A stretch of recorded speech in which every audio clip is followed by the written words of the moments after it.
할렐루야. 감사한 마음으로 예배의 자리에 엎드린 여러분들을 축복합니다.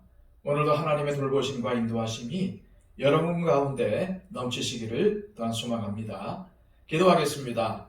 하나님 아버지, 오늘도 우리를 깨워주시고 가장 첫 시간에 이 예배의 자리에 앉게 하심을 감사드립니다. 이 모든 것이 하나님의 은혜요, 하나님의 인도하심입니다. 오늘도 주님, 우리의 앞길을 인도하여 주옵소서. 무엇보다도 여호와를 인정하는 신앙을 갖고 하나님 중심으로 살게 하옵시고, 또 이렇게 여호와를 매사에 인정하는 자, 주님께서 지도하신다는 말씀을 기억하오니 주님, 매사에 우리의 삶을, 우리의 발걸음을 지도하여 주옵소서. 주님께서 친히 길잡이가 되셔서 우리를 인도하여 주시고, 주님의 모든 말씀이 우리의 삶을 지배하여 오늘도 말씀에 순종하는 삶, 말씀이 다스리는 삶을 살게 하여 주옵소서. 오늘도 주님, 우리가 하나님의 살아있음을 기억하며 성령 충만한 삶을 살기 원합니다. 내 안에 내주하시는 성령님의 음성에 귀를 기울이게 하여 주시고, 그 음성에 순종할 때에 하나님의 역사를 우리의 삶에 깊이 체험하는 그러한 삶을 살게 하여 주옵소서. 오늘 하루의 삶도 주님께 의탁하오며 예수 그리스도의 이름으로 기도하옵나이다. 아멘. 다 함께 찬송가 543장 찬양드립니다.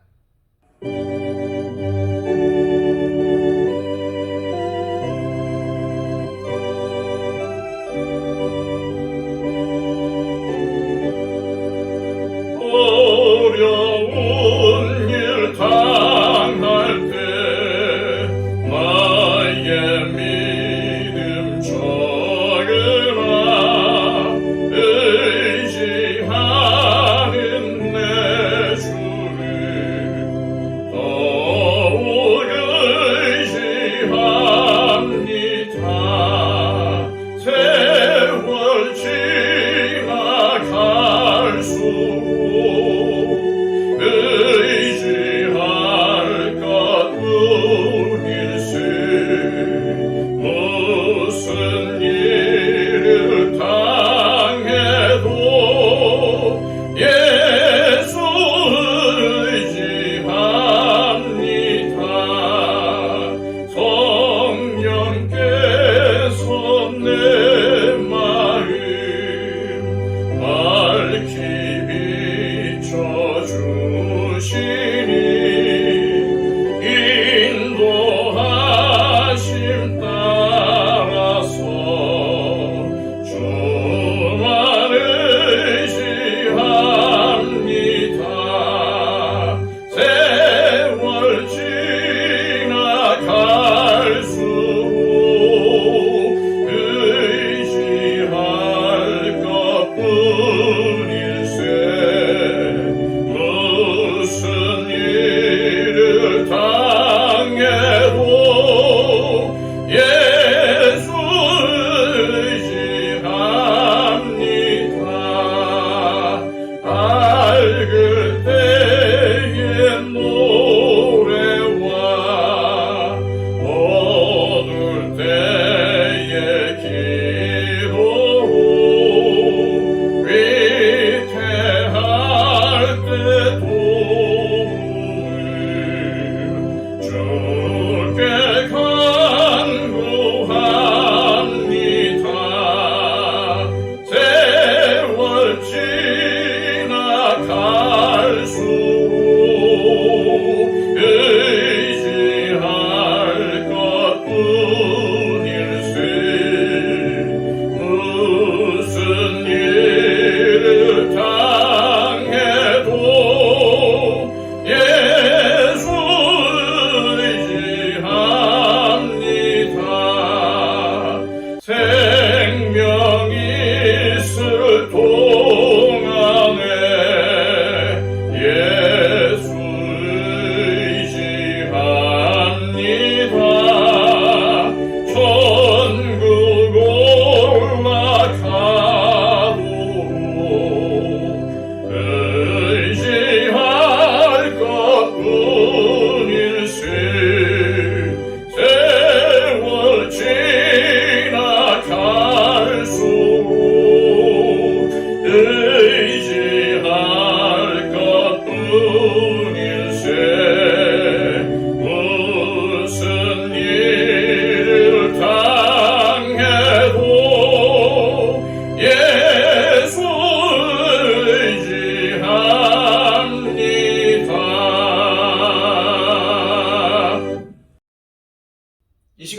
주시는 하나님의 말씀은 신약성경 고린도후서 8장 1절에서 6절까지의 말씀입니다. 신약성경 293쪽입니다.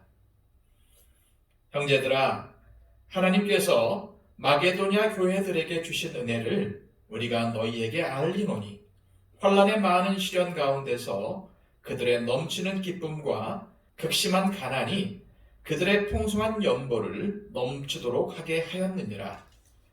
내가 증언하노니 그들이 힘대로 할 뿐 아니라 힘에 지나도록 자원하여 이 은혜와 성도 섬기는 일에 참여함에 대하여 우리에게 간절히 구하니 우리가 바라던 것뿐 아니라 그들이 먼저 자신을 주께 드리고 또 하나님의 뜻을 따라 우리에게 주었도다. 그러므로 우리가 디도를 권하여 그가 이미 너희 가운데서 시작하였은즉 이 은혜를 그대로 성취하게 하라 하였노라. 아멘. 예수님은 너희는 먼저 그의 나라와 그의 의를 구하라고 명하셨습니다. 물론 우리는 세상보다 하나님의 나라가 훨씬 중요하다는 것을 잘 알고 있지요. 하지만 이 땅에서 사는 동안 하나님의 나라와 하나님의 의를 먼저 구하는 것은 결코 쉬운 일이 아닙니다. 왜 그럴까요? 이 세상은 불안의 연속이기 때문이죠. 그래서 먼저 하나님의 나라와 의를 구하려면 불안이 없어야 합니다. 그럼 어떻게 이 불안에서 벗어날 수가 있을까요? 이 땅의 관점에서 본다면 경제적인 자유를 누리면 됩니다. 이것이 가장 현실적인 대안일 수밖에 없습니다.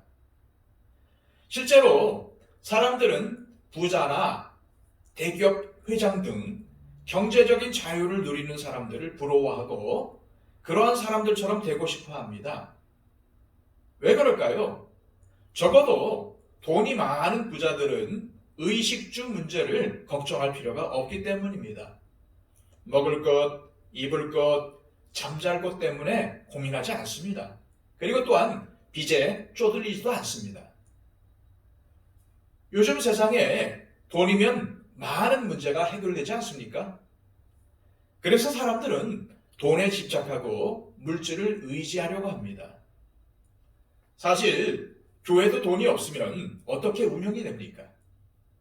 실제로 많은 미자립 교회가 이 코로나 상황이 장기화되면서 극심한 재정난 때문에 문을 닫지 않았습니까?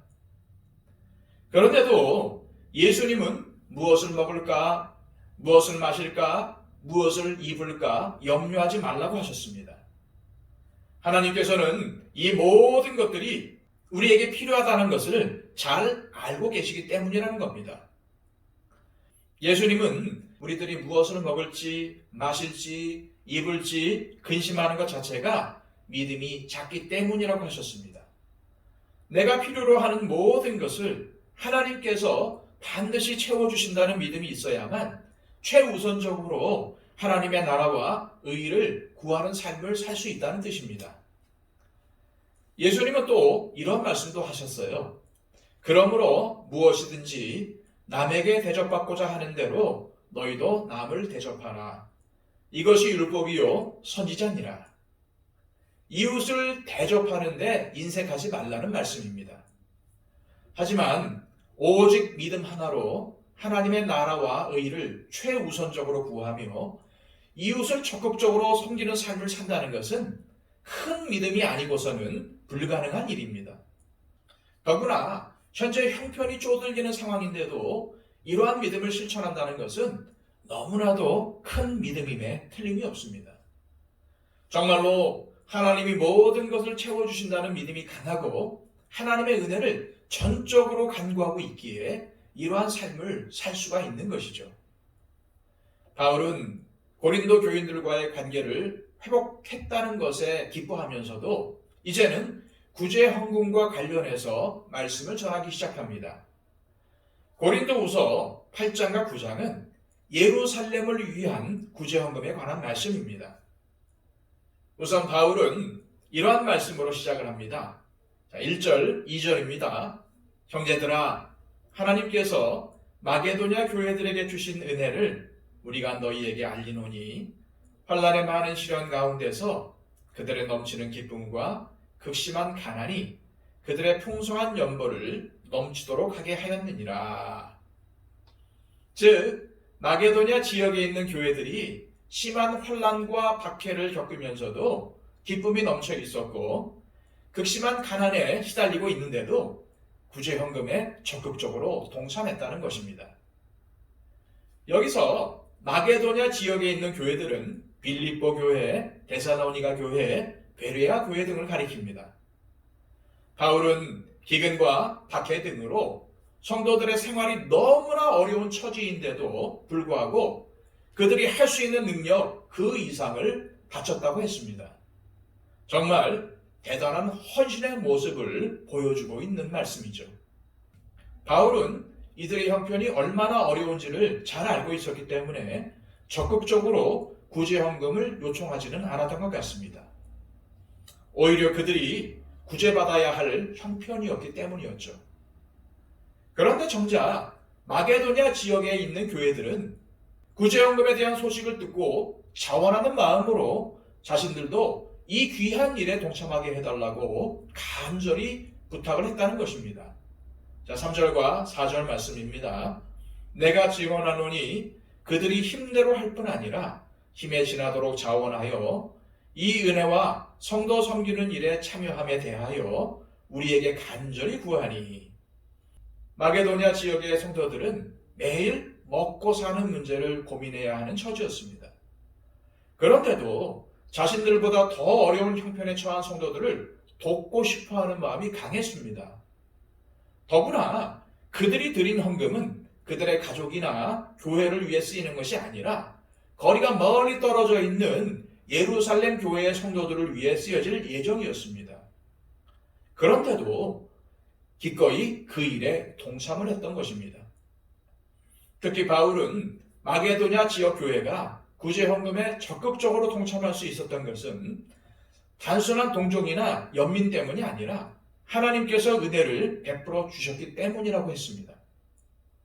하나님이 은혜를 부어주신 것은 누구보다도 마게도냐 지역 교회 성도들이 잘 알고 있었습니다. 하지만 하나님의 은혜가 임한다고 해서 박해가 사라지고 기근에서 해방되고 생활 형편이 좋아진 것은 아니었습니다. 그들은 여전히 인간적으로 어렵고 힘든 삶을 이어가고 있었죠. 그런데도 그들은 하나님의 은혜를 많이 받았다고 믿었고 이에 감사하는 마음이 차고 넘쳤습니다. 그래서 자신들이 받은 하나님의 은혜를 다른 성도들과도 나누고 싶었던 것입니다. 그들은 구제헌금을 드리는 것이 하나님의 은혜에 동참하는 길이라고 믿었고 이 때문에 마게도냐 지역교회 성도들은 이 귀한 일에 자신들도 동참할 수 있기를 간절히 원했던 것이죠. 하나님은 여전히 우리에게 은혜를 부어주고 계십니다. 하지만 문제는 그 은혜를 받은 사람들이 받은 하나님의 은혜를 흘려보내려고 하지 않는다는 것입니다. 즉 어렵고 힘든 지체나 교회를 돕는 일에 혹은 어렵게 선교하고 있는 선교지로 받은 은혜를 적극적으로 흘려보내지 않는다는 뜻입니다. 하나님은 당신의 은혜를 입은 사람들에게 하나님께 받은 은혜를 나누는 헌신도 함께 요구하십니다. 그런데도 우리는 하나님께 은혜를 받을 생각만 하지 받은 은혜를 나눌 생각까지는 잘 하지 않습니다. 은혜 받은 자로서의 책임감과 내가 하나님과 세상에 빚진 자라는 생각이 약하기 때문입니다. 비록 우리 형편이 어렵고 힘들어도 하나님께서 또 은혜를 부어주신다는 믿음을 가지고 계속해서 받은 은혜를 풍성하게 나누려고 할 때 주님께서도 우리에게 더 큰 은혜를 부어주실 것입니다. 이 시간 기도하실 때 우리가 비록 어렵고 힘든 상황이더라도 하나님께서 주신 은혜를 나눌 때에 하나님께서 더 풍성히 채워주시고 나의 모든 쓸 것을 예비하신다는 믿음을 갖고 하나님의 은혜를 받은 자로서 기쁨과 감사가 차고 넘치는 삶을 살게 하옵소서 기도하시기를 바랍니다. 그리고 또한 우리 지체 가운데 육신의 질병으로 인해서 육신의 연약함으로 인해서 눈물로 기도하는 분들을 중보해 주시기를 바랍니다. 우리 박영채 집사님과 이복진 권사님 잊지 말고 기도해 주십시오. 그리고 여러 가지 어려움과 고난 가운데 있는 우리 지체들도 있습니다. 그분들을 위해서 중보해 주시기를 바랍니다. 그리고 또한 우리 교회가 하나님께서 사랑하시고 늘 주위를 돌아보며 우리보다 어려운 상황에 있는 교회들과 또 성도들을 도울 수 있는 그런 마음을 갖는 풍성한 교회가 되게 해달라고 기도해 주시고요. 그리고 또한 온 세계를 위해서 기도하며 그들을 위해서 복음을 전파하는 선교사님들을 위해서 기도해 주시길 바랍니다. 또 강진으로 인해서 많은 피해를 입은 튀르키예와 우리 시리아 난민들을 위해서도 기도해 주십시오. 우리 다 함께 기도하겠습니다.